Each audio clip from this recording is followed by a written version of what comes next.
ಶುಭೋದಯ. ಎಲ್ಲರಿಗೂ ಸುಸ್ವಾಗತ. ಆತ್ಮೀಯ ವಿದ್ಯಾರ್ಥಿಗಳೇ, ದ್ವಿತೀಯ PUCಯ ಮೊದಲ ಅಧ್ಯಾಯದ ಭಾರತೀಯ ಸಮಾಜದ ನಿರ್ಮಾಣ ಮತ್ತು ಜನಸಂಖ್ಯಾಶಾಸ್ತ್ರ ಈ ವಿಷಯಕ್ಕೆ ಸಂಬಂಧಪಟ್ಟಂತೆ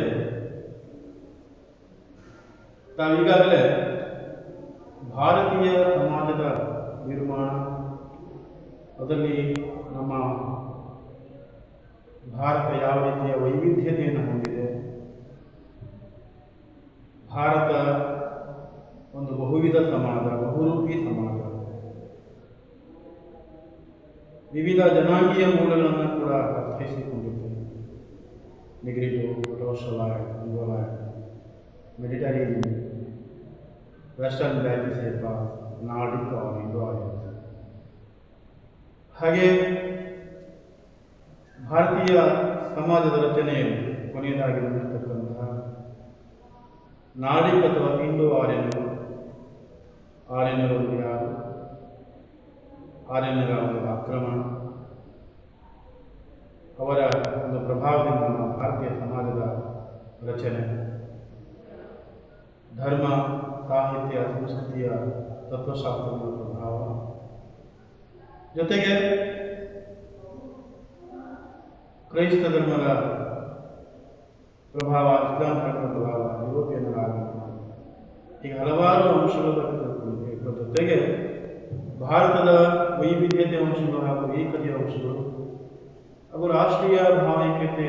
ಅಂದರೆ ಇದು ರಾಷ್ಟ್ರೀಯ ಭಾವೈಕ್ಯತೆಯ ಪ್ರಮುಖ ಲಕ್ಷಣಗಳು ಯಾವುದು, ಆಮೇಲೆ ರಾಷ್ಟ್ರೀಯ ಭಾವೈಕ್ಯತೆ ಇರ್ತಕ್ಕಂಥ ತೊಡಕುಗಳು ಯಾವುದು, ಇವೆಲ್ಲವನ್ನು ನೀವು ಅಭ್ಯಾಸ. ಇದು ಈ ಅಧ್ಯಾಯದಲ್ಲಿ ಒಂದು ಮುಖ. ಇನ್ನೊಂದು ಬಹಳ ಪ್ರಮುಖವಾದಂಥ ಅಂಶ ಅಂದರೆ ಜನಸಂಖ್ಯಾಶಾಸ್ತ್ರ. ಭಾರತೀಯ ಸಮಾಜ ನಿರ್ಮಾಣದ ಬಗ್ಗೆ ಈಗಾಗಲೇ ಅರ್ಥೈಸಿಕೊಂಡಿದ್ರಿ ಅಂತ ಭಾವಿಸಿ ಮುಂದಿನ ಒಂದು ಹಂತ ಜನಸಂಖ್ಯಾಶಾಸ್ತ್ರ. ಯಾಕೆ ನಮ್ಮ ಸಮಾಜದ ಒಂದು ಉಗಮ ಮತ್ತು ಬೆಳವಣಿಗೆ ಮತ್ತು ಸಮಾಜದ ಪ್ರಗತಿಗೆ ಇದು ಜನಸಂಖ್ಯೆಯನ್ನು ಅವಲಂಬಿಸಿರ್ತಕ್ಕಂಥ ಅಂಶ. ಹೀಗಾಗಿ ಇವತ್ತು ನಾವು ಜನಸಂಖ್ಯಾಶಾಸ್ತ್ರ ಅಂದರೆ ಏನು, ಜನಸಂಖ್ಯಾಶಾಸ್ತ್ರದ ಪ್ರಕಾರಗಳು ಯಾವುವು, ಭಾರತೀಯ ಜನಸಂಖ್ಯಾಶಾಸ್ತ್ರೀಯ ಚಿತ್ರಣದ ಪ್ರಮುಖ ಲಕ್ಷಣಗಳು ಯಾವುವು. ಈಗ ನಿಮಗೆ ಇಲಾಖೆ ವತಿಯಿಂದ ಕೂಡ ಇವುಗಳ ಬಗ್ಗೆ ಇದನ್ನು ಪಾಠ ಮಾಡಲಾಗಿದೆ. ಆದರೂ ಕೂಡ ಈ ಒಂದು ಅಧ್ಯಾಯ ಕೆಲವೊಂದು ಸಂಕ್ಷಿಪ್ತ ಕೆಲವೊಂದು ಕಾನ್ಸೆಪ್ಟ್ಗಳನ್ನು, ಪರಿಕಲ್ಪನೆಗಳನ್ನು ನಿಮ್ಮ ಮುಂದೆ ಮತ್ತೊಮ್ಮೆ ತಿಳಿಸಲಿಕ್ಕೆ ಪ್ರಯತ್ನ ಮಾಡ್ತೇವೆ. ನೋಡಿ, ಹೆಸರೇ ಸೂಚಿಸುವಂತೆ ಜನಸಂಖ್ಯಾಶಾಸ್ತ್ರ ಅಂದರೆ ಜನಸಂಖ್ಯೆಯ ಕುರಿತಾದಂತಹ ವ್ಯವಸ್ಥಿತವಾದಂತಹ ಅಧ್ಯಯನ. ಜನಸಂಖ್ಯೆಯ ಕುರಿತಾದ ವ್ಯವಸ್ಥಿತವಾದಂತಹ ಅಧ್ಯಯನವನ್ನೇ ನಾವು ಜನಸಂಖ್ಯಾಶಾಸ್ತ್ರ ಅಂತ ಕರೀತೇವೆ. ಆಂಗ್ಲ ಭಾಷೆಯಲ್ಲಿ ಇದನ್ನು ಡೆಮೋಗ್ರಫಿ ಅಂತ ಕರೀತಾರೆ. ಆಂಗ್ಲ ಭಾಷೆಯಲ್ಲಿ ಇದನ್ನ ಡೆಮೋಗ್ರಫಿ. ಈ ಡೆಮೋಗ್ರಫಿ ಅಂತಕ್ಕಂಥ ಒಂದು ಕಾನ್ಸೆಪ್ಟ್ ಅನ್ನು, ಪರಿಕಲ್ಪನೆಯನ್ನ ನಮ್ಮ ಪರಿಚಯಿಸಿದವರು ಅಶಿಲ್ ಗಿಲಿಯಾಡ್. ಕೆಲವೊಂದು ಸಲ ಅಶಿಲ್ ಗಿಲಿಯಾಡ್ ಅಂತ ಹೇಳ್ತಾರೆ. ಅಶಿಲ್ ಗಿಲಿಯಾಡ್ ಅವರು 1850ರಲ್ಲಿ ಈ ಡೆಮೋಗ್ರಫಿ ಅಂತಕ್ಕಂತಹ ಒಂದು ಪದವನ್ನು ಪರಿಚಯಿಸಿದರು. ಇನ್ನು ಡೆಮೋಗ್ರಫಿ ಈ ಪದದ ಒಂದು ಉತ್ಪತ್ತಿಯನ್ನು ಕೇಳಬಹುದು. ಹಾಗೆ ಕೇಳಿದಾಗ ಡೆಮೋಗ್ರಫಿ ಇದು ಗ್ರೀಕ್ ಭಾಷೆಯ ಎರಡು ಪದಗಳ ಸಂಯೋಜನೆ ಆಗಿದೆ.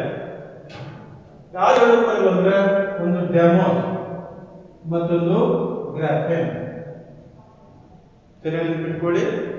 ಡೆಮೋಗ್ರಫಿ ಅಂದ್ರೆ ಜನಸಂಖ್ಯಾಶಾಸ್ತ್ರ, ಜನಸಂಖ್ಯಾಶಾಸ್ತ್ರ ಅಂದ್ರೆ ಜನಸಂಖ್ಯೆಯ ಕುರಿತಾದ ವ್ಯವಸ್ಥಿತ ಅಧ್ಯಯನವನ್ನು ನಾವು ಜನಸಂಖ್ಯಾಶಾಸ್ತ್ರ ಅಂತ ಸರಳವಾಗಿ ಬಹಳ ಸುಲಭವಾಗಿ ಹೇಳಬಹುದು. ಜನಸಂಖ್ಯೆ ಕುರಿತಾದ ಕ್ರಮಬದ್ಧವಾದ ವ್ಯವಸ್ಥಿತವಾದ ಒಂದು ಸಂಘಟನಾತ್ಮಕವಾದ ಒಂದು ಅಧ್ಯಯನ ಜನಸಂಖ್ಯಾಶಾಸ್ತ್ರ. ಅದನ್ನು ನಾವು ಆಂಗ್ಲ ಭಾಷೆಗೆ ಡೆಮೋಗ್ರಫಿ ಅಂತ ಕರೀತೇವೆ. ಈ ಡೆಮೋಗ್ರಫಿ ಅಂತಕ್ಕಂಥ ಪದ ಕರೀತಿರ್ತಾರೆ ಅಶಿಲ್ ಗಿಲಿಯಾಡ್. ಎಷ್ಟರಲ್ಲಿ 1855ರಲ್ಲಿ. ಇದು ಗ್ರೀಕ್ ಭಾಷೆಯ ಎರಡು ಪದಗಳ ಸಂಯೋಜನೆ. ಯಾವ್ಯಾವ ಪದಗಳು? ಡೆಮೋಸ್ ಮತ್ತು ಗ್ರಾಫೆನ್. ನೋಡಿ, ಡೆಮೋಸ್ ಮತ್ತು ಗ್ರಾಫೆನ್ ಎರಡು ಗ್ರೀಕ್ ಭಾಷೆ ಎರಡು ಪದಗಳ ಸಂಯೋಜನೆ ಇದೆ. ಈ ಡೆಮೋಸ್ ಮತ್ತು ಗ್ರಾಫೇನ್ ಎರಡು ಪದಗಳ ಸೇರಿ ಡೆಮೋಕ್ರಸಿ ಅಂತ ಆಗಿದೆ. ಡೆಮೋಸ್ ಅಂದ್ರೆ ಏನು? ಜನ. ಗ್ರಾಫೇನ್ ಅಂದ್ರೆ ಚಿತ್ರಣ, ಗ್ರಾಫ್ ಚಿತ್ರಣ. ಹೀಗೆ ಜನಸಂಖ್ಯೆಯ ಕುರಿತಾದ ಚಿತ್ರಣವೇ ಜನಸಂಖ್ಯಾಶಾಸ್ತ್ರ ಆರ್ ಡೆಮೋಗ್ರಫಿ. ಹೀಗಾಗಿ ಇಲ್ಲಿ ಸರಿಯಾಗಿ ಅರ್ಥಮಾಡಿಕೊಳ್ಳಿ. ಡೆಮೋಗ್ರಫಿ ಆಂಗ್ಲ ಭಾಷೆ ಪದ, ಮುಖ್ಯವಾಗಿ ಗ್ರೀಕ್ ಭಾಷೆ ಎರಡು ಪದಗಳ ಸಂಯೋಜನೆ ಆಗಿದೆ. ಡೆಮೋಸ್ ಮತ್ತು ಗ್ರಾಫೇನ್. ಡೆಮೋಸ್ ಅಂದ್ರೆ ಜನ, ಗ್ರಾಫೇನ್ ಅಂದ್ರೆ ಚಿತ್ರಣ. ಜನಸಂಖ್ಯೆ ಕುರಿತಾದ ವ್ಯವಸ್ಥಿತ ಚಿತ್ರಣವೇ ಜನಸಂಖ್ಯಾಶಾಸ್ತ್ರ. ಇನ್ನು ನಾವು ವ್ಯಾಖ್ಯಾನ ಹೇಳೋದಂದ್ರೆ ಮುಖ್ಯವಾಗಿ ಇಲ್ಲಿ ಜನಸಂಖ್ಯೆಯ ಗಾತ್ರ,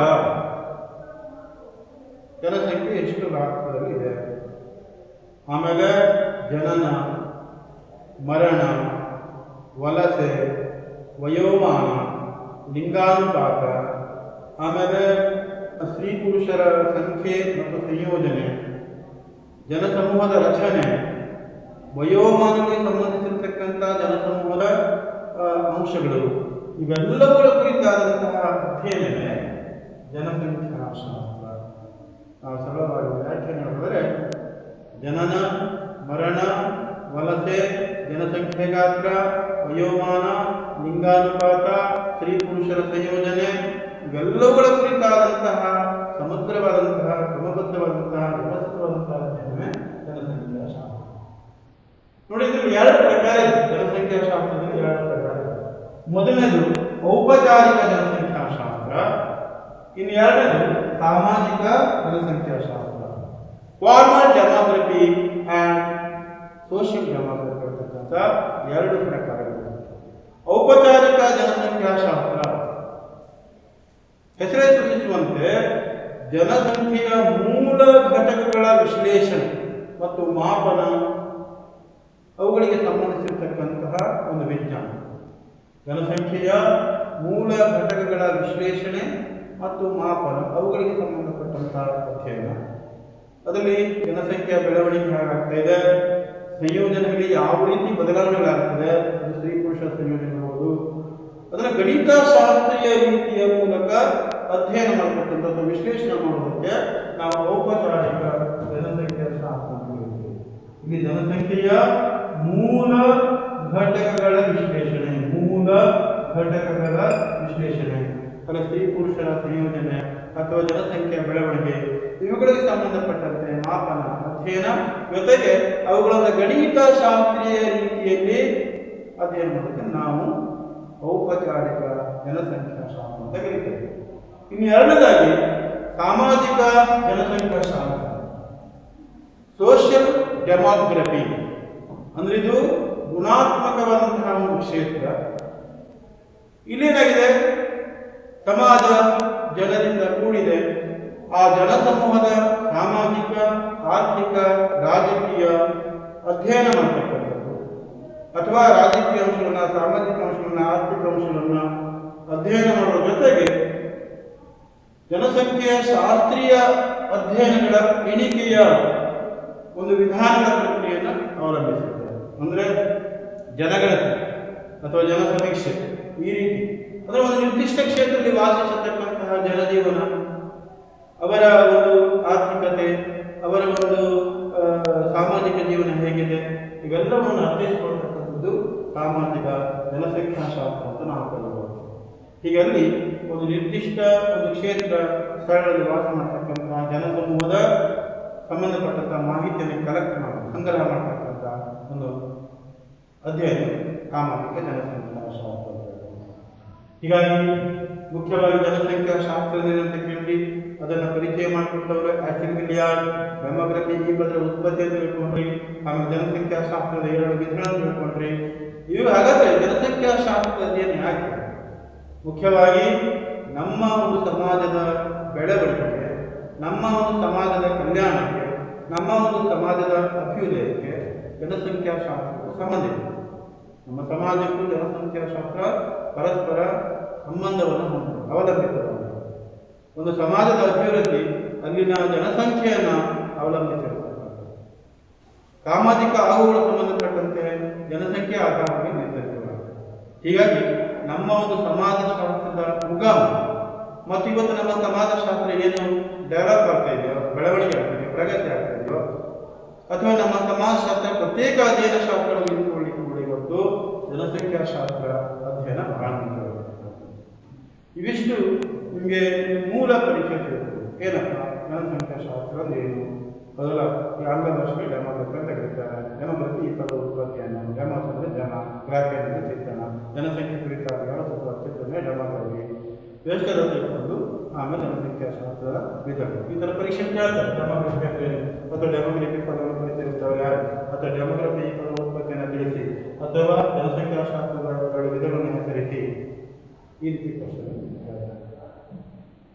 ಹಾಗಾದರೆ ನಾವು ಜನಸಂಖ್ಯಾ ಶಾಸ್ತ್ರೀಯ ಅಥವಾ ಜನಸಂಖ್ಯಾ ಭಾರತದ ಜನಸಂಖ್ಯಾ ಚಿತ್ರಣದ ಒಂದು ಲಕ್ಷಣಗಳೇನು, ಯಾಕೆ ನಾವು ಜನಸಂಖ್ಯೆಯನ್ನು ಅಧ್ಯಯನ ಮಾಡಬಹುದು, ಅಥವಾ ಅದರಲ್ಲಿ ಯಾವ್ಯಾವ ರೀತಿಯ ಗುಣಲಕ್ಷಣಗಳಿದೆ ಅನ್ನೋದು ತಿಳ್ಕೊಳ್ಳೋದು ಬಹಳ ಸುಲಭ. ನೋಡಿ, ಮುಖ್ಯವಾಗಿ ನಮ್ಮ ಭಾರತದ ಜನಸಂಖ್ಯಾ ಶಾಸ್ತ್ರೀಯ ಚಿತ್ರಣದ ಲಕ್ಷಣಗಳನ್ನು ನಾವು ಗಮನಿಸಿದಾಗ ನಾವು ಕೆಲವೊಂದು 6 ಪಾಯಿಂಟ್ಗಳನ್ನು ಗಮನಿಸಬಹುದು. ಸುಮಾರು 6 ಪಾಯಿಂಟ್ಗಳನ್ನು ಗಮನಿಸಬಹುದು. ಸದ್ಯಕ್ಕೆ 6 ಪಾಯಿಂಟ್ ನೆನಪಿಟ್ಕೊಳ್ಳಿ. ಭಾರತೀಯ ಜನಸಂಖ್ಯೆ ಗಾತ್ರ ಮತ್ತು ಬೆಳವಣಿಗೆ ಮೊದಲನೇ ಪಾಯಿಂಟ್. ನಮ್ಮ ಭಾರತದ ಜನಸಂಖ್ಯೆ ಯಾವ ರೀತಿಯ ರಾಷ್ಟ್ರವನ್ನು ಹೊಂದಿದೆ, ಹೇಗೆ ಬೆಳವಣಿಗೆ ಆಗ್ತಿದೆ ಅನ್ನೋದು ಮೊದಲನೇದು. ಎರಡನೇದು ಜನನ ಪ್ರಮಾಣ ಮತ್ತು ಮರಣ ಪ್ರಮಾಣ, ಬರ್ತ್ ರೇಟ್ ಮತ್ತು ಡೆತ್ ರೇಟ್ ಅಂತ ಹೇಳ್ತೇವಲ್ಲ ಹಾಗೆ ಜನನ ಪ್ರಮಾಣ ಮತ್ತು ಮರಣ ಪ್ರಮಾಣ. ಆಮೇಲೆ ಭಾರತೀಯ ಜನಸಮೂಹದ ವಯೋರಚನೆ, ಇದು ಮೂರನೇ ಪಾಯಿಂಟ್. ನಾಲ್ಕನೇದು ಭಾರತದಲ್ಲಿ ಕುಸಿಯುತ್ತಿರುವಂತಹ ಲಿಂಗಾನುಪಾತ ವ್ಯತ್ಯಾಸ ಕಂಡುಬರ್ತದೆ. ಅದರ ಕಾರಣ ಏನು, ಅದರ ಹಿನ್ನೆಲೆ ಏನು, ಇದನ್ನು ಅರ್ಥೈಸಿಕೊಳ್ಳಬೇಕಾಗುವುದು.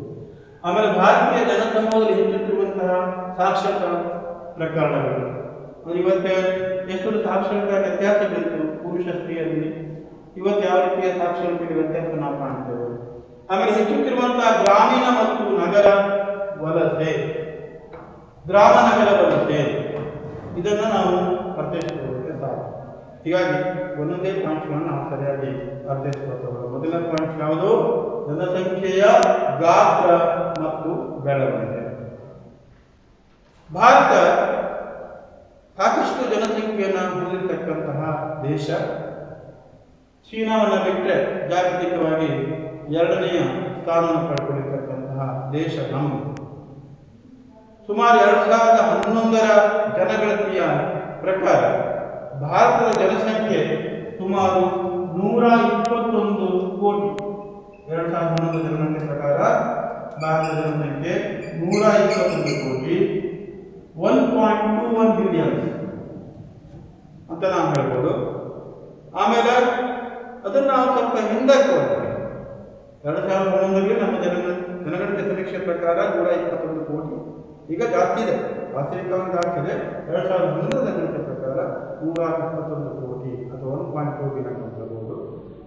ಆಮೇಲೆ ನಾವು ಅದಕ್ಕೆ ಸ್ವಲ್ಪ ಹಿಂದಕ್ಕೆ ನಾವು ಹೋದಾಗ 1901 ಮತ್ತು 1951ರ ಅವಧಿಯಲ್ಲಿ ವಾರ್ಷಿಕ ಬೆಳವಣಿಗೆ, ಜನಸಂಖ್ಯೆಯ ಒಂದು ವಾರ್ಷಿಕ ಬೆಳವಣಿಗೆ ಹೋದಾಗ 1.33%, ಅಲ್ಪ ಪ್ರಮಾಣದ ಬೆಳವಣಿಗೆ ನಾವು ಕಾಣ್ತೇವೆ. ಆಮೇಲೆ 1911 ಮತ್ತು 21ರ ಅವಧಿಯಲ್ಲಿ ಅದರ ಮಧ್ಯೆ ನಾವು ನೋಡಿದಾಗ ಟೋಟಲ್ ನಾವು 1901ರಿಂದ 1951ರ ಅವಧಿಯಲ್ಲಿ 1.33% ಅಲ್ಪ ಪ್ರಮಾಣದ ಬೆಳವಣಿಗೆ. ಅದೇ ನಾವು 1911ರಿಂದ 1921ರ ಮಧ್ಯೆ ಅವಧಿ ನೋಡಿದಾಗ ಶೇಕಡ 0.03% ಋಣಾತ್ಮಕ ಬೆಳವಣಿಗೆಯನ್ನು, ಬಹಳ ಋಣಾತ್ಮಕವಾದ ಬೆಳವಣಿಗೆ ಕಾಣ್ತೇವೆ. ಆಮೇಲೆ 1918-19ರಲ್ಲಿ ನಾವು ನೆನಪಿಡಬೇಕಾಗಿರ್ತಕ್ಕಂಥ ಅಂಶ, ಆಗ ವಿಷಮಶೀತ ಜ್ವರ, ಆಮೇಲೆ ಕೆಲವೊಂದು ದೇಶದ ಸಂದಿಗ್ಧ ಪರಿಸ್ಥಿತಿಗಳು, ಬರ ಇರಬಹುದು, ಇವೆಲ್ಲಗಳಿಂದ ನಮ್ಮ ಭಾರತದ ಒಟ್ಟು ಜನಸಂಖ್ಯೆ ಶೇಕಡ 5% ಬರೀ ಸೇರಿಕೊಳ್ಳುತ್ತೆ. ಒಮ್ಮೆಲೆ ಸಾಕಷ್ಟು ಜನ ಮರಣಕ್ಕೆ ಪೀಡಿತರಾಗ್ತಾರೆ. ಹೀಗಾಗಿ ಇಲ್ಲಿ 1918, 1919ರಲ್ಲಿ ಸಂಭವಿಸಿರ್ತಕ್ಕಂತಹ ವಿಷಮಶೀತ ಜ್ವರ, ಕೆಲವೊಂದು ಸಾಮಾಜಿಕ ಘಟನಾಂತರಗಳು ಶೇಕಡ 5%, ದೇಶದ ಒಟ್ಟು ಜನಸಂಖ್ಯೆಯ ಶೇಕಡ 5% ಬಲಿತಿರಬಹುದು. ಇದು ನಾವು ಜನಸಂಖ್ಯೆಯ ಗಾತ್ರ ಮತ್ತು ಬೆಳವಣಿಗೆ ತಿಳ್ಕೊಳ್ಬೇಕಾದಂತ ಅವಶ್ಯ. ಅಂದ್ರೆ ಎಲ್ಲೋ ಒಂದು ಕಡೆಗೆ ಏರುಪೇರು ಆಗ್ತಿದೆ. ಆ ಏರುಪೇರುಗಳಿಗೆ ನಾವು ಕಾರಣವನ್ನು ಕೂಡ ಕಂಡುಕೊಳ್ಬೇಕು. ಅದು 1901ರಿಂದ 1951ರವರೆಗೆ ಸುಮಾರು 1.33% ಅಲ್ಪ ಪ್ರಮಾಣ ಏರಿಕೆ ಆಗ್ತಿತ್ತು. ಸುಮಾರು 1911ರಿಂದ 21ರ ಅವಧಿಯಲ್ಲಿ 0.03 ಋಣಾತ್ಮಕ ಬೆಳವಣಿಗೆ ಕಂಡು. ಅದು 1918, 1919ರ ಅವಧಿಯಲ್ಲಿ ವಿಷಮಶೀತ ಜ್ವರದ ಒಂದು ಪ್ರಭಾವದಿಂದ ಸುಮಾರು 5% ಜನ ಡೆತ್ ಆಗುವ ಬಲಿ ಆಗುವಂತ ನಾವು ಕಲಿಯುವ.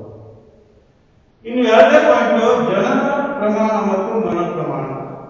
ಜನನ ಪ್ರಮಾಣ ಮತ್ತು ಮರಣ ಪ್ರಮಾಣ ಇವುಗಳ ಬಗ್ಗೆ ನಾನು ಹೆಚ್ಚು ವಿವರಣೆ ಕೊಡಲ್ಲ. ಆದರೂ ಕೂಡ ಕೆಲವು ಇಲ್ಲಿ ಬರ್ತವೆ. ಏನು ಕೇಳಿದ್ರೆ ಈ ಜನಸಂಖ್ಯಾ ಶಾಸ್ತ್ರೀಯ ವಿಭಜಕ ವರ್ಷ ಯಾವುದು ಅಥವಾ ಯಾವುದನ್ನು ನಾವು ಜನಸಂಖ್ಯಾ ಶಾಸ್ತ್ರೀಯ ವಿಭಜಕ ವರ್ಷ ಅಂತ ಕರೀತೇವೆ, ಯಾಕೆ ಅಂತ ಪ್ರಶ್ನೆ ಬರ್ತದೆ. ಈಗಾಗಲೇ ನಾನು ನಿಮಗೆ ಹೇಳಿದೆ 1918 ಮತ್ತು 1919ರಲ್ಲಿ ವಿಷಮಶೀತ ಜ್ವರದಿಂದ 5% ಡೆತ್ ಆಗುತ್ತದೆ. ವಿದ್ಯಾರ್ಥಿಗಳೇ, ಸ್ವಾತಂತ್ರ್ಯದ ನಂತರ ನಮ್ಮ ಭಾರತ ಜನಸಂಖ್ಯೆ ಏರಿಕೆ ಗಣನೀಯವಾಗಿ ನಾವು ಏರ್ತಾ ಇರುವುದನ್ನು ಗಮನಿಸಬಹುದು. 1921ರಿಂದ ಸುಮಾರು 1931ರಲ್ಲಿ ದಶಕದ ನಂತರ ಜನಶಾಸ್ತ್ರೀಯ ಒಂದು ಬದಲಾವಣೆ ಹಂತಗಳನ್ನು ನಾವು ಗಮನಿಸಬಹುದು. 1931ಕ್ಕೆ ಮೊದಲು ಏನಾಗಿತ್ತು ಕೇಳಿದ್ರೆ ಜನನ ಮತ್ತು ಮರಣ ಪ್ರಮಾಣ ಬಿಫೋರ್ 1931 ಜನನ ಮತ್ತು ಮರಣ ಪ್ರಮಾಣಗಳು ಎರಡೂ ಅಧಿಕವಾಗಿತ್ತು. 1931ರ ಮೊದಲು 1931ರ ಮುನ್ನ ಜನನ ಪ್ರಮಾಣ ಜಾಸ್ತಿ ಆಗಿತ್ತು, ಮರಣ ಪ್ರಮಾಣ ಕೂಡ ಜಾಸ್ತಿ ಆಗಿತ್ತು, ಬರ್ತ್ ರೇಟ್ ಜಾಸ್ತಿ ಆಗಿತ್ತು, ಡೆತ್ ರೇಟ್ ಜಾಸ್ತಿ ಆಗಿತ್ತು. ಆದರೆ ಅದಕ್ಕೆ ಕಾರಣ ಏನು? ಬರ, ಸಾಂಕ್ರಾಮಿಕ ರೋಗ ಇವೆಲ್ಲ ಇತ್ತು. ಆದರೆ ಅದಕ್ಕೆ ಸಂಬಂಧಪಟ್ಟಂತ ಕೆಲವೊಂದು ಕಾರ್ಯಕ್ರಮಗಳನ್ನು ಹಮ್ಮಿಕೊಂಡ ಒಂದು ಪರಿಣಾಮ 1921ರ ಅವಧಿಯಲ್ಲಿ ಮರಣ ಪ್ರಮಾಣ ಇಳಿಕೆಯಾಗಲಿಕ್ಕೆ ಕಾರಣ. ಮರಣ ಪ್ರಮಾಣ ಇಳಿಕೆ ಆಯಿತು. ಈ ಹಿಂದೆ ಏನಾಗಿತ್ತು? ವಿವಿಧ ಬಗೆಯ ಜ್ವರ, ಪ್ಲೇಗು, ಚಿಡುಗು, ಕಾಲರ ಇವೆಲ್ಲ ಸಾಂಕ್ರಾಮಿಕ ರೋಗಗಳಿಂದ ಸಾಕಷ್ಟು ಜನಸಂಖ್ಯೆ ಬಲಿಯಾಗಿದೆ. ಆಮೇಲೆ 1931 ನಂತರ ಮರಣ ಪ್ರಮಾಣ ತೀವ್ರ ಕುಸಿತ ಕಂಡಿತ್ತು, ಜನನ ಪ್ರಮಾಣ ಅಲ್ಪ ಏರಿಕೆ ಕಂಡಿತ್ತು. ಹೀಗಾಗಿ ಇಲ್ಲಿ 1921 ಜನಸಂಖ್ಯಾ ಶಾಸ್ತ್ರೀಯ ವಿಭಜಕ ವರ್ಷ ಅಂತ ಕರೀತಾರೆ. ನೆನಪಿಟ್ಕೊಳ್ಳಿ, ಜನಸಂಖ್ಯಾ ಶಾಸ್ತ್ರೀಯ ವಿಭಜಕ ವರ್ಷ ಅದು 1921 ಜನಸಂಖ್ಯಾ ಶಾಸ್ತ್ರೀಯ ವಿಭಜಕ ವರ್ಷ ಅಂತ ಕರೀತಾರೆ. ಮತ್ತೊಮ್ಮೆ ಸರಿಯಾಗಿ ಕೇಳ್ಕೊಳ್ಳಿ, 1921ರ ಮೊದಲು ಜನಸಂಖ್ಯೆ ಏರ್ತಾ ಇತ್ತು, ಇಳಿತಾ ಇತ್ತು, ಡೆತ್ ರೇಟ್ ಇತ್ತು, ಬರ್ತ್ ರೇಟ್ ಇತ್ತು, ಜಾಸ್ತಿ ಪ್ರಮಾಣದಲ್ಲಿತ್ತು. ಯಾಕಂದ್ರೆ ಆಗ ಬರ, ಸಾಂಕ್ರಾಮಿಕ ರೋಗಗಳಿರ್ತಕ್ಕಂಥ ಪ್ಲೇಗ್, ಕಾಲರ, ಸಿಡುಬು ಮುಂತಾದ ರೋಗಗಳಿತ್ತು. ಯಾವಾಗ ಸ್ವಲ್ಪ ಸಂಬಂಧಪಟ್ಟಂತ ಕೆಲವೊಂದು ಕಾರ್ಯಕ್ರಮ, ಸುಧಾರಣಾ ಕಾರ್ಯಕ್ರಮ ಹಮ್ಮಿಕೊಂಡ್ರು, ಆ ನಂತರ ಸ್ವಲ್ಪ ಮರಣ ಪ್ರಮಾಣ ಕಡಿಮೆ ಆಯಿತು, ಜನನ ಪ್ರಮಾಣ ಸ್ವಲ್ಪ ಏರಿಕೆಯನ್ನು ಕಂಡುಕೊಳ್ತು. ಹೀಗಾಗಿ 1921ರ ಮೊದಲು ಜನನ ಪ್ರಮಾಣ ಜಾಸ್ತಿ ಇತ್ತು, ಮರಣ ಪ್ರಮಾಣ ಜಾಸ್ತಿ ಇತ್ತು ಅಲ್ಲ. 1921 ನಂತರ ಜನಸಂಖ್ಯೆ ಸ್ವಲ್ಪ ಬೆಳವಣಿಗೆ ಆಗ್ತಾ ಇತ್ತು. ಈಗ 1921 ಜನಸಂಖ್ಯಾ ಶಾಸ್ತ್ರೀಯ ವಿಭಜಕ ವರ್ಷ ಅಂತ ಕರೀತಾರೆ. ನೆನ್ಪಿಟ್ಕೊಳ್ಳಿ, ಮತ್ತೊಮ್ಮೆ ಒಂದು ಅಂಕದ ಪ್ರಶ್ನೆಗಳನ್ನು ನೆನಪು ಮಾಡ್ತಾ ಇದ್ದಾರೆ. ಒಂದು ಜನಸಂಖ್ಯಾ ಶಾಸ್ತ್ರ ಅಂದ್ರೆ ಏನು? ಡೆಮೋಗ್ರಫಿ ಎಂಬ ಪದವನ್ನು ಪರಿಚಯಿಸಿದವರು ಯಾರು? ಜನಸಂಖ್ಯಾ ಶಾಸ್ತ್ರದ ವಿಧಗಳು ಯಾವುದು? ಆಮೇಲೆ ಯಾವ ವರ್ಷವನ್ನ ಜನಸಂಖ್ಯಾ ಶಾಸ್ತ್ರೀಯ ವಿಭಜಕ ವರ್ಷ ಅಂತ ಕರೀತಾರೆ, ಅಥವಾ 1921 ಜನಸಂಖ್ಯಾ ಶಾಸ್ತ್ರೀಯ ವಿಭಜಕ ವರ್ಷ ಅಂತ ಯಾಕೆ ಕರೀತಾರೆ ಅಂತ ಕೂಡ ನಿಮ್ಮ ಪರೀಕ್ಷೆಗೆ ಕೇಳಬಹುದು. ಈಗ ಇಲ್ಲಿ ಜನನ ಪ್ರಮಾಣ ಮತ್ತು ಮರಣ ಪ್ರಮಾಣ ಈ ಅಂಶಗಳ ಬಗ್ಗೆ ನೀವು ತಿಳ್ಕೊಳ್ಬೇಕು. ಇನ್ನು ಭಾರತೀಯ ಜನಸಮೂಹದ ವಯೋರಚನೆ, ಇದು 3ನೇ ಪಾಯಿಂಟ್. ಭಾರತೀಯ ಜನಸಮೂಹದ ವಯೋರಚನೆ. ಯಾಕಂದ್ರೆ ಈ ವಯೋರಚನೆಯು ಕೂಡ ನಮ್ಮ ಸಮಾಜದ ಒಂದು ಕಲ್ಯಾಣದ ಮೇಲೆ ಅಥವಾ ಬೆಳವಣಿಗೆ ಮೇಲೆ, ಪ್ರಗತಿಯ ಮೇಲೆ ಪ್ರಗತಿಯನ್ನು ಅವಲಂಬಿಸಿದೆ. ಮುಖ್ಯವಾಗಿ ಭಾರತದಲ್ಲಿ ಯುವಕ ಅಥವಾ ಯುವಕ ವಯೋಮಾನದವರ ಒಂದು ಯುವ ವಯೋಮಾನದವರ ಜನಸಮೂಹ ಹೆಚ್ಚಾಗಿದೆ ನಾವು ಹೇಳಬಹುದು. ಹೀಗಾಗಿ ಇಲ್ಲಿ ನೆನಪಿಟ್ಕೊಳ್ಬೇಕಾದ ಅಂಶ ಜನಸಂಖ್ಯಾ ಲಾಭಾಂಶ. ಇದನ್ನು ನೀವು ನೆನಪಿಟ್ಕೊಳ್ಬೇಕು. ಜನಸಂಖ್ಯಾ ಲಾಭಾಂಶ. ಜನಸಂಖ್ಯಾ ಲಾಭಾಂಶ ಅಂದ್ರೆ ಏನು ಅನ್ನುವಂಥ ಪ್ರಶ್ನೆ ಕೇಳ್ತಾರೆ. ಜನಸಂಖ್ಯಾ ಲಾಭಾಂಶ ಅಂದ್ರೆ ಏನು ಅನ್ನುವಂಥ ಪ್ರಶ್ನೆ ಕೇಳ್ತಾರೆ. ಭಾರತದ ಒಟ್ಟು ಜನಸಂಖ್ಯೆಯಲ್ಲಿ ಯುವಕರ ಸಂಖ್ಯೆಯೇ ಹೆಚ್ಚಾಗಿರುವುದರಿಂದ ಭಾರತದ ಒಟ್ಟು ಜನಸಂಖ್ಯೆಯಲ್ಲಿ ನಾನು ಹೇಳಿದೆ 2011 ಜನಗಣತಿ ಪ್ರಕಾರ 121 ಕೋಟಿ ಅಂತ ಹೇಳಿದೆ. ಬಹುತೇಕ 121 ಕೋಟಿ ನಾವು ನೆನ್ಕೊಂಡಾಗ ಅದರಲ್ಲಿ ಯುವಕರ ಸಂಖ್ಯೆಯೇ ಹೆಚ್ಚಾಗುವುದರಿಂದ ಯುವಕರ ಸಂಖ್ಯೆ ಹೆಚ್ಚಾಗಿದ್ರೆ ದೊರೆಯಬಹುದಾದ ಅನುಕೂಲವನ್ನ ನಾವು ಜನಸಂಖ್ಯಾ ಲಾಭಾಂಶ ಅಂತ ಕರೀತೇವೆ. ನೆನ್ಪಿಟ್ಕೊಳ್ಳಿ, ಜನಸಂಖ್ಯಾ ಲಾಭಾಂಶ ಅಂದರೆ ಏನು ಅಂದ್ರೆ ಜನಸಂಖ್ಯೆಯಿಂದ ನಮಗೆ ಲಾಭ ಸಿಗುತ್ತೆ. ಜನಸಂಖ್ಯಾ ಲಾಭ ಭಾರತದ ಒಟ್ಟು ಜನಸಂಖ್ಯೆಯಲ್ಲಿ ಯುವ ಸಮೂಹವೇ ಯೂತ್ ಆ ಒಂದು ಯುವ ಗುಂಪೆ ಯುವ ಪೀಳಿಗೆ ಹೆಚ್ಚಾಗಿರುವುದರಿಂದ ಸಿಗಬಹುದಾದಂತಹ ಒಂದು ಲಾಭವನ್ನು ನಾವು ಜನಸಂಖ್ಯಾ ಲಾಭಾಂಶ ಅಂತ ನಾವು ಕರೀತೇವೆ. ಮುಖ್ಯವಾಗಿ 1971ರಲ್ಲಿ 15ಕ್ಕಿಂತ ಕಡಿಮೆ ವಯೋಮಾನದವರು ಒಟ್ಟು ಜನಸಂಖ್ಯೆ 42% ಇದೆ. 15ಕ್ಕಿಂತ ಕಡಿಮೆ ವಯೋಮಾನದವರು ಒಟ್ಟು ಜನಸಂಖ್ಯೆ 42% ಇದೆ. ಆಮೇಲೆ 2011ರಲ್ಲಿ ಅದು 29ಕ್ಕೆ ಇದೆ. ಆಗ 15ಕ್ಕಿಂತ ಕಡಿಮೆ ವಯೋಮಾನದ ಸಂಖ್ಯೆ 42 ಇದ್ದಾಗ 2011ರಲ್ಲಿ 29ಕ್ಕೆ ಇತ್ತು. ಆಮೇಲೆ 15ರಿಂದ 60 ಇದಕ್ಕೆ ನೀವು ಮತ್ತೆ ಸುಲಭವಾಗಿ ಮಾಡ್ಕೋಬೇಕಂದ್ರೆ ನಾವು ಮುಖ್ಯವಾಗಿ 3 ಗುಂಪುಗಳನ್ನು ಮಾಡಬೇಕು. 0 to 15, 15 ನಂತರ 60ಕ್ಕೂ ಮೇಲ್ಪಟ್ಟ ಪ್ಲಸ್. ಈಗ ನೀವು ಗಮನಿಸಿ, ಸಾಮಾನ್ಯವಾಗಿ 0 ರಿಂದ 15 ಇವರು ದುಡಿಯುವವರು ಅಥವಾ ತಿನ್ನುವವರು ಉಣ್ಣುವವರು ಅನ್ನುವಂಥ ಪ್ರಶ್ನೆ ಬರ್ತದೆ. ಸಾಮಾನ್ಯವಾಗಿ 15 ರಿಂದ 60 ಇವರು ದುಡಿಯುವವರು ತಿನ್ನುವರು ಅಂತ ನೀವು ಪ್ರಶ್ನೆ ಮಾಡ್ತಾರೆ. ಆಮೇಲೆ 60ಕ್ಕೂ ಮೇಲ್ಪಟ್ಟವರು ಕೋಶಕೆಯಲ್ಲಿ ಯಾವ ಸಂಖ್ಯೆ ಜಾಸ್ತಿ ಇದ್ರೆ ನಮ್ಮ ಸಮಾಜಕ್ಕೆ ದೇಶಕ್ಕೆ ಅನುಕೂಲ ಅಂತ ಗಮನಿಸಿ. ಹೀಗಾಗಿ 0 ರಿಂದ 15 ಸಾಮಾನ್ಯವಾಗಿ ಮಕ್ಕಳಾಗಿರ್ತಾರೆ, ದುಡಿಯುವ ಮಕ್ಕಳೆಲ್ಲ ಎಳೆಯ ಮಕ್ಕಳಾಗಿರ್ತಾರೆ. ಹಾಗಾಗಿ ಅವರು ಏನಿದ್ರು ಕೂಡ ಅನುಭೋಗಿಗಳು, ಅಂದರೆ ಮಾಡಿದ್ದನ್ನ ತಿನ್ನುವಂತಹ ಪರಿಸ್ಥಿತಿ ಇರ್ತದೆ. ಆಮೇಲೆ 15 ರಿಂದ 60 ವಯೋಮಾನದವರು ದುಡಿಯುವ ಯುವ ಪೀಳಿಗೆ ಆಗಿರ್ತಾರೆ.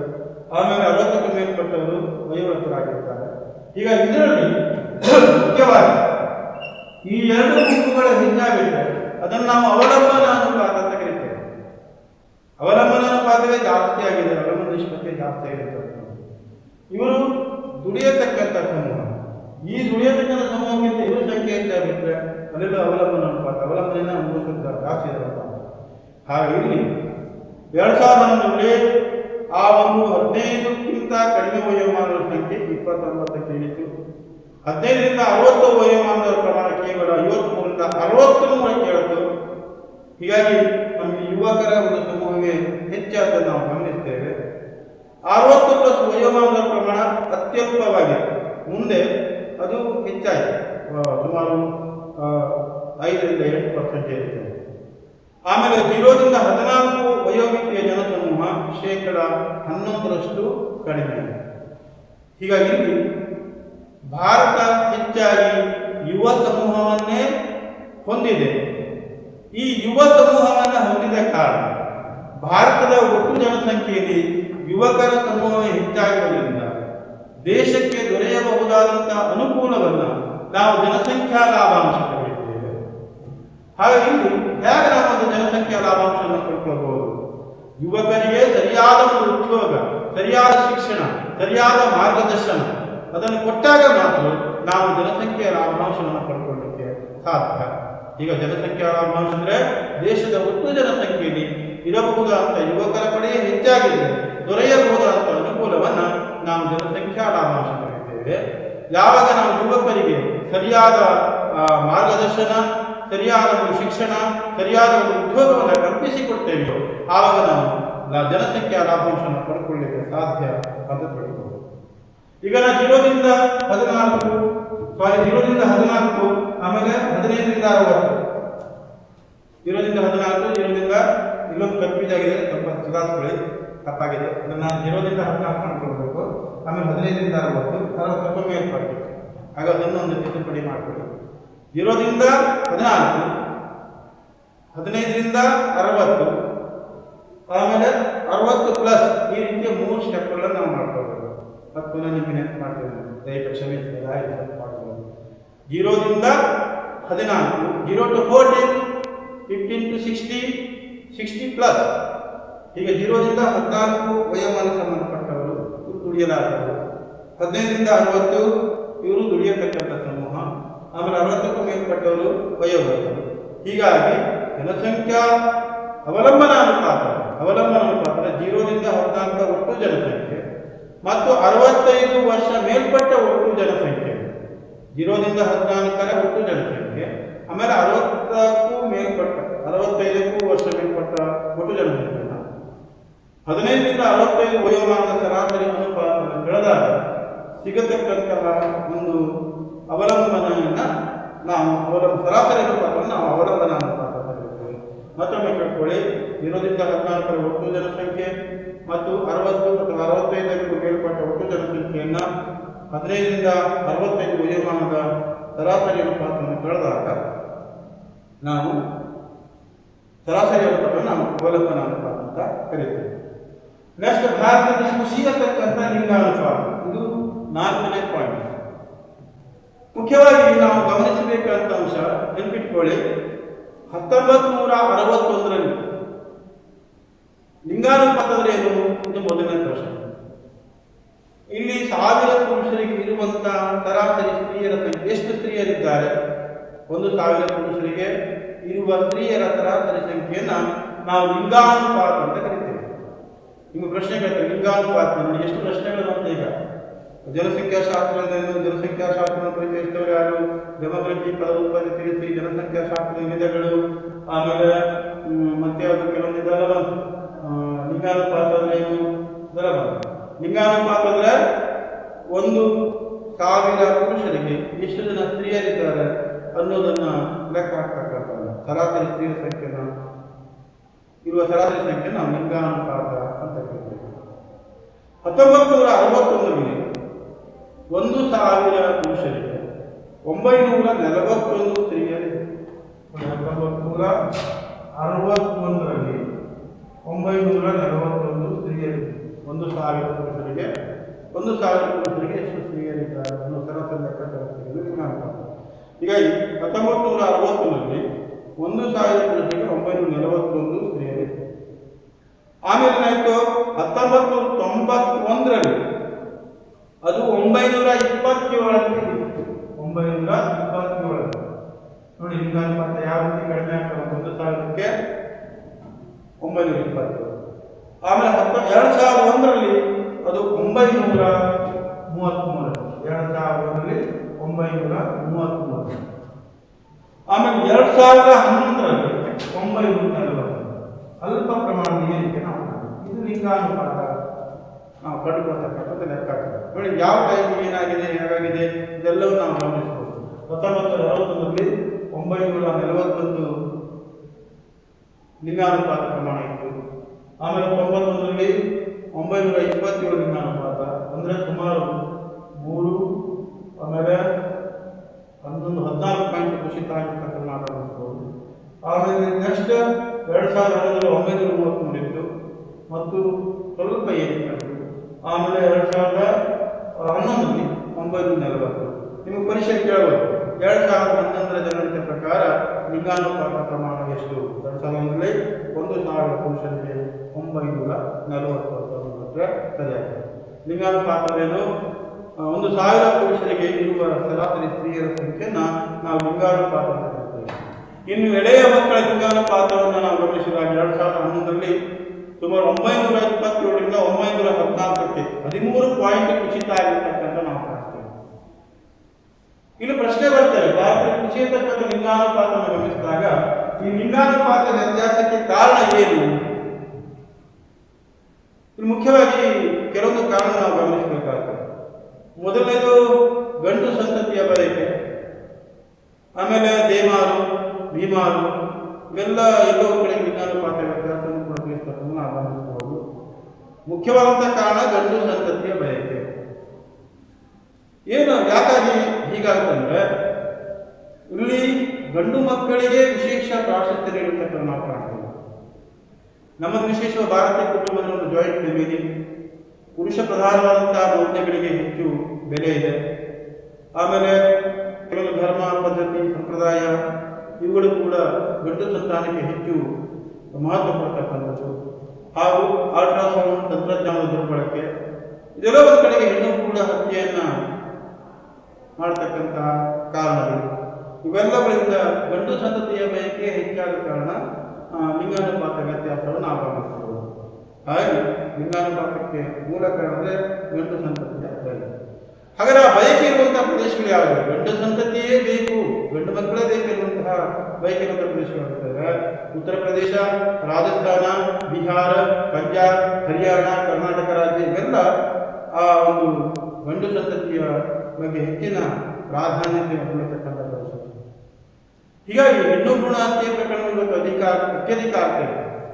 ಆ ಅತ್ಯಧಿಕ ಅಂದ್ರೆ ತಮಿಳುನಾಡಿನ ಈರೋಡು, ಸೇಲಂ, ದಿಂಡಿಗಲ್, ಧರ್ಮಪುರಿ, ನೀಲಗಿರಿ ಈ ಜಿಲ್ಲೆಗಳಲ್ಲಿ ಈ ಭ್ರೂಣ ಹತ್ಯೆ ವ್ಯಾಪಕವಾಗಿ ಆಗ್ತಾಯಿದೆ. ಅಂದರೆ ಹೆಣ್ಣು ಮಕ್ಕಳಿಗೆ ಉಸಿರುಗಟ್ಟಿಸುವ ಅಥವಾ ವಿಷವಣಿಸುವ ಮೂಲಕ ಸಾಯಿಸುವಂತಹ ಭ್ರೂಣ ಹತ್ಯೆ ಮಾಡತಕ್ಕಂತಹ ಸನ್ನಿವೇಶಗಳಿರುತ್ತದೆ. ಇಲ್ಲಿ ತಮಿಳುನಾಡಿನ ಈರೋಡ್, ಸೇಲಂ, ದಿಂಡಿಗಲ್, ಧರ್ಮಪುರಿ, ನೀಲಗಿರಿ ಮುಂತಾದ ಜಿಲ್ಲೆಗಳಲ್ಲಿ ಭ್ರೂಣ ಹತ್ಯೆ ಪ್ರಕರಣ ಹೆಚ್ಚಾಗ್ತಿದೆ.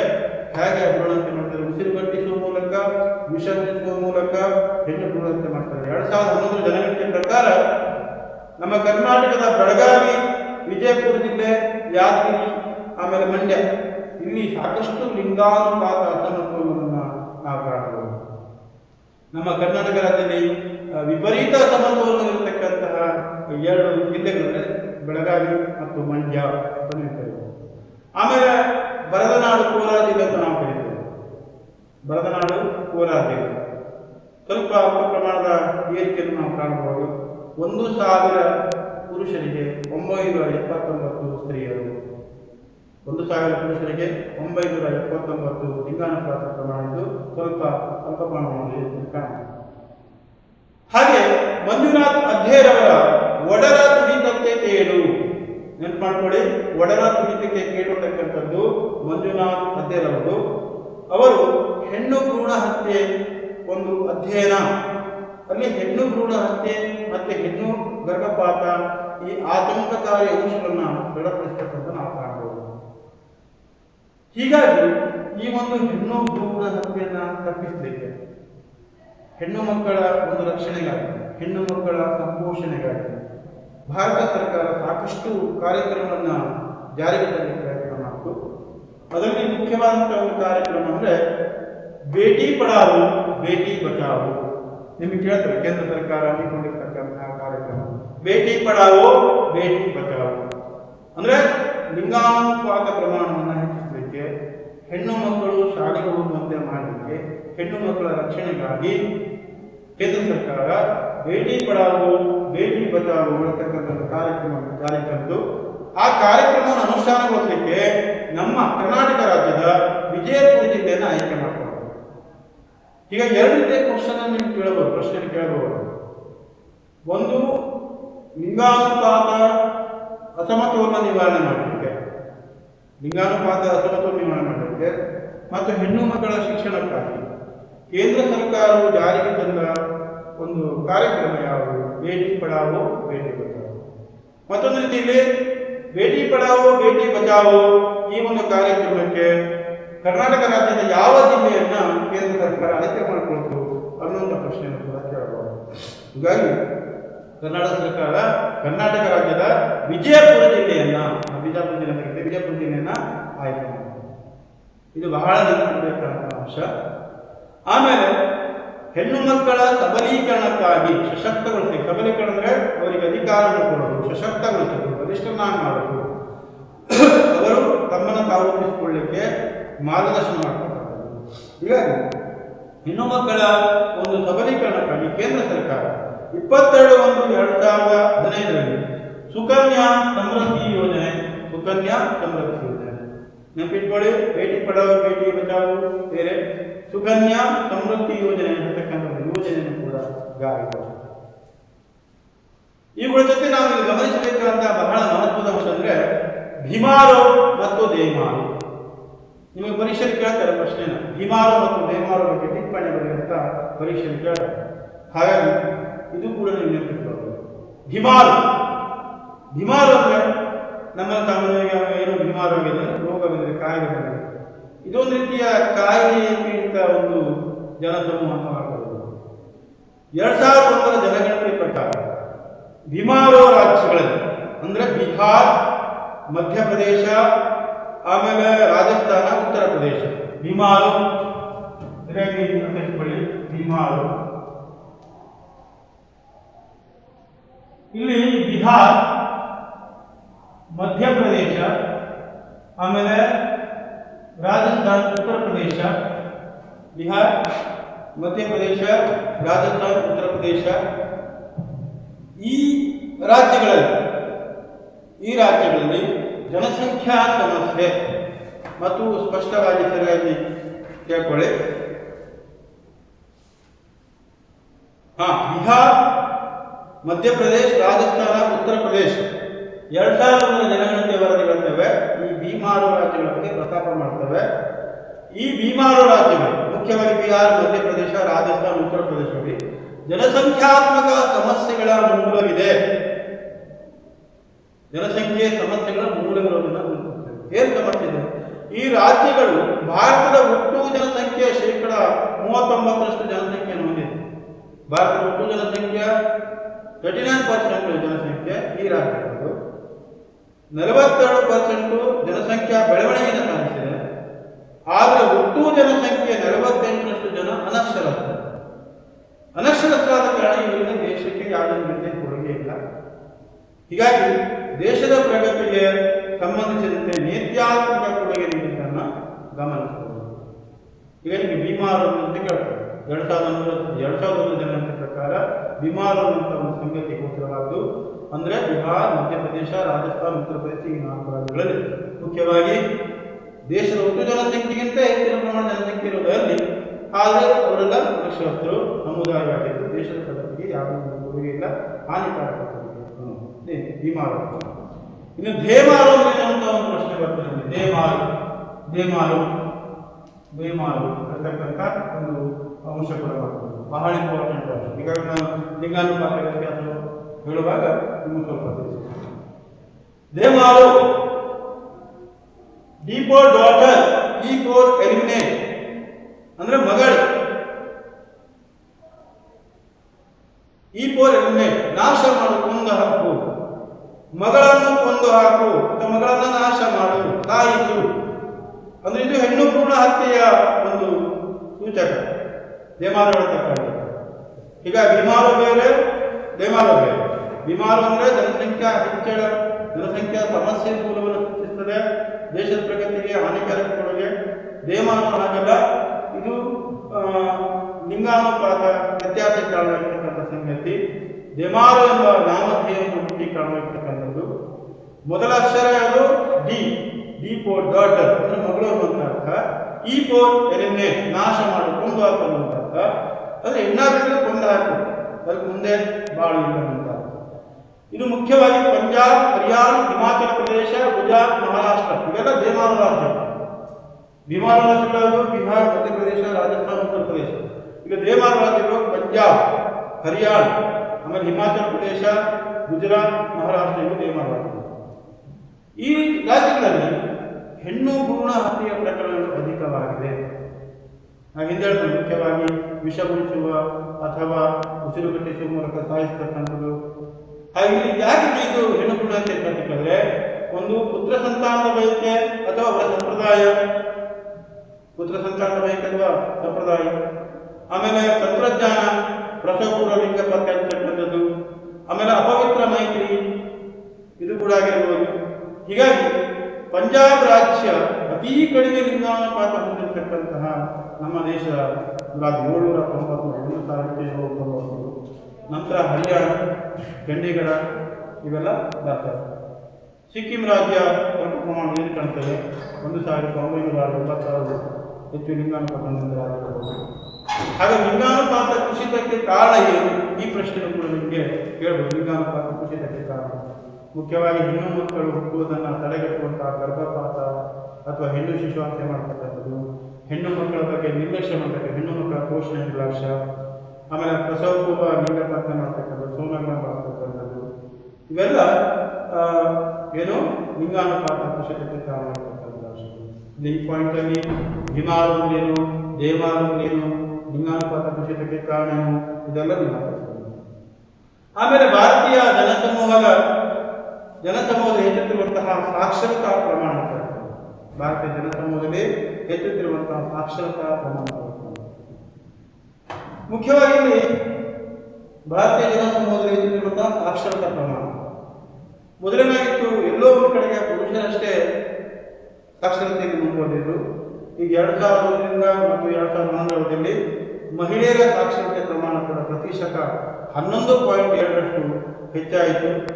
ಅದೇ ಸಮಯದಲ್ಲಿ ಪುರುಷರ ಸಾಕ್ಷರತೆ ಪ್ರಮಾಣ ಶೇಕಡ 6.2ರಷ್ಟಿತ್ತು. ಇವತ್ತು ನೀವು ನೋಡ್ತೀರಿ, ಆಧುನಿಕ ಯುಗದಲ್ಲಿ ಸ್ವಾತಂತ್ರ್ಯ ನಂತರ ಸ್ತ್ರೀಯರು ಯಾವ ರೀತಿ ಎಲ್ಲ ರಂಗದಲ್ಲೂ ಶೈಕ್ಷಣಿಕ ರಂಗದಲ್ಲಿ ಅವರದೇ ಮೇಲ್ಮೈ ಸಾಧಿಸಲು ಗಮನಿಸ್ತೀರಿ. ಅಂದರೆ ಇವತ್ತು ಸ್ತ್ರೀಯರು ಕೂಡ ಸಾಕ್ಷರತೆಯಲ್ಲಿ ಸಾಧನೆಯನ್ನು ಮಾಡ್ತಿರೋದನ್ನು ನಾವು ಗಮನಿಸಬೇಕು. ಮೊದಲು ಅಷ್ಟೊಂದು ಅವಕಾಶಗಳಿಲ್ಲ. 4 ಗೋಡೆಗಳ ಮಧ್ಯೆ ಮನೆಯ ಒಂದು ಸಂಪ್ರದಾಯ ಅಂದರೆ ಅಡಿಗೆ ಮಾಡಿಕೊಂಡು ಅಥವಾ ಹೊಲದ ಸಣ್ಣ ಪುಟ್ಟ ಕೆಲಸ ಮಾಡಿಕೊಂಡು ಕೊಟ್ಟಿಗೆ ಕೆಲಸ ಮಾಡ್ಕೊಂಡಿರ್ಬೇಕು. ಇವತ್ತು ಹಾಗಲ್ಲ. ಇವತ್ತು ಸ್ತ್ರೀ 4 ಗೋಡೆಗಳನ್ನು ದಾಟಿ ಶಿಕ್ಷಣವನ್ನು ಪಡೆಯತಕ್ಕಂಥ, ಉದ್ಯೋಗವನ್ನು ಮಾಡತಕ್ಕಂಥ ಅವಕಾಶ ಲಭಿಸಿದೆ. ಹಾಗೆ ಸ್ತ್ರೀಯರ ಸಾಕ್ಷರತೆ ಪ್ರಮಾಣ ಹೆಚ್ಚಾಗಿರುವುದನ್ನು ನಾವು ಅರ್ಥೈಸಿಕೊಳ್ಳಬೇಕು. ಆಮೇಲೆ ಹೆಚ್ಚುತ್ತಿರುವಂತಹ ಗ್ರಾಮೀಣ ಮತ್ತು ನಗರ ವ್ಯತ್ಯಾಸ ಕೊನೆಯದಾದಂತಹ ಪಾಯಿಂಟ್. ಮೊದಲು ಪ್ರತಿಶತ 68.8ರಷ್ಟು ಗ್ರಾಮೀಣ ಪ್ರದೇಶದಲ್ಲಿ ಜನವಾಸ ಮಾಡ್ತಾರೆ. ಅಂದರೆ ಕೇವಲ 31.2ರಷ್ಟು ನಗರವಾಸಿಗಳು. ಯಾವಾಗ 2011ರ ಜನಗಣತಿ ಪ್ರಕಾರ ಪ್ರತಿಶತ 68.8ರಷ್ಟು ಜನ ಗ್ರಾಮೀಣ ವಾಸಿಗಳು, ಆಮೇಲೆ 31.2ರಷ್ಟು ಜನ ನಗರವಾಸಿಗಳು.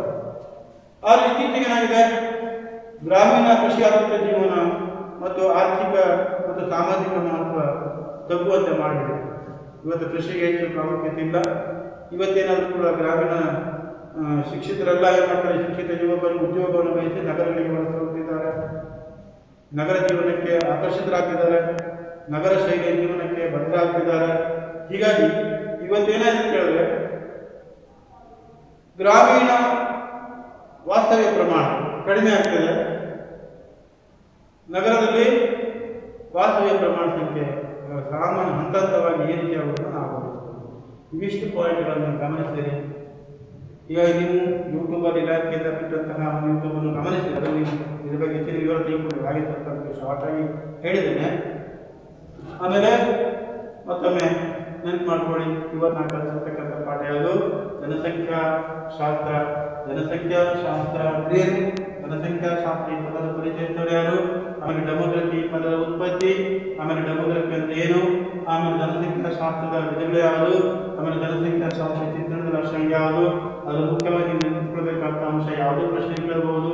ಮುಖ್ಯವಾಗಿ ಯಾವ ವರ್ಷವನ್ನು ಜನಸಂಖ್ಯಾಶಾಸ್ತ್ರ ವಿಭಜಕ ವರ್ಷ ಅಂತ ಕರೀತಾರೆ, ಅಥವಾ ಯಾಕೆ ವಿಭಜಕ ವರ್ಷ ಅಂತ ಕರೀತಾರೆ, ದೇಮಾರು ಅಂದ್ರೇನು, ಭೀಮಾರು ಅಂದ್ರೇನು, ಲಿಂಗಾನುಪಾತ ಅಂದ್ರೇನು, ಹೌದಾ?